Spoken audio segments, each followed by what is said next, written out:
Ils se sont donné rendez-vous au presbytère de l'église du Bon Pasteur à Nouméa. Les membres du conseil pastoral de la paroisse se réunissent une fois par mois autour de leur présidente, Marie-Léonie. Bienvenue, nous sommes tous contents de nous retrouver de nouveau pour attaquer une nouvelle année ensemble. L'ordre du jour d'aujourd'hui, je vais donner la parole à Annie pour qu'elle nous parle des catéchètes. Catéchisme, liturgie, évangélisation, tout se discute autour de cette table.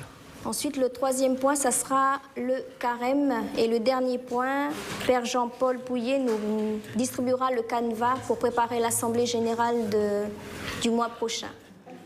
Aux côtés du Père Jean-Paul, Marie-Léonie supervise l'organisation des activités dans toutes les chapelles. En tant que présidente du conseil pastoral paroissial, elle a atteint l'une des plus hautes fonctions possibles pour une femme laïque dans l'Église catholique. L'église, c'est presque comme ma deuxième maison, quoi. C'est pas une charge, c'est un service. À 41 ans, elle a déjà 10 ans d'expérience. Depuis sa première investiture en 2004, elle fait l'unanimité dans une assemblée composée majoritairement de femmes. Réussi le concours et donc c'est ces affiches-là qu'on va vous distribuer pour les chapelles. Oh, je suis fatiguée de voir elle, moi. Non, c'est une bonne présidente. S'il faut réélire, je voterai toujours pour elle. Ici en Calédonie, la plupart qui ont des responsabilités dans l'église, ce sont des femmes. À part les prêtres et l'évêque, la plupart, ce sont des femmes. La catéchèse, la plupart, c'est que des femmes. Où sont les hommes? Et voilà. Peut-être qu'on a plus de temps. Nous, les mamans, on a plus de temps à donner à l'église. Parce que les papas, eux, ils sont au travail.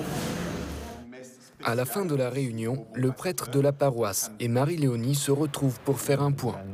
Voilà. Et puis le planning de l'année 6, c'est ça qu'il faut que je... Il faudra valider. Père Jean-Paul la considère un peu comme son bras droit. Enfin, chacun de nous, on est une petite aide à côté de lui et puis il prend ce qu'il a besoin. Pour moi, je pense que les femmes ont toujours eu leur place dans l'Église et l'histoire de l'Église nous montre de saintes femmes qui ont été même conseillères des papes. Et donc, c'est pas parce qu'elles ne sont pas ordonnées qu'elles sont à l'arrière-plan ou autre. Ces temps-ci, on insiste en disant égalité, égalité, mais derrière le mot égalité, égale dignité, on met identité. Il faut que tout le monde puisse faire exactement la même chose, et c'est pas ce que le Christ nous enseigne.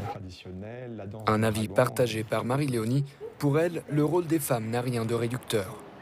Chaque jour, dans leur paroisse, elles sont nombreuses, comme elle, à prouver par leur travail qu'elles ont un rôle de premier ordre à jouer pour l'Église.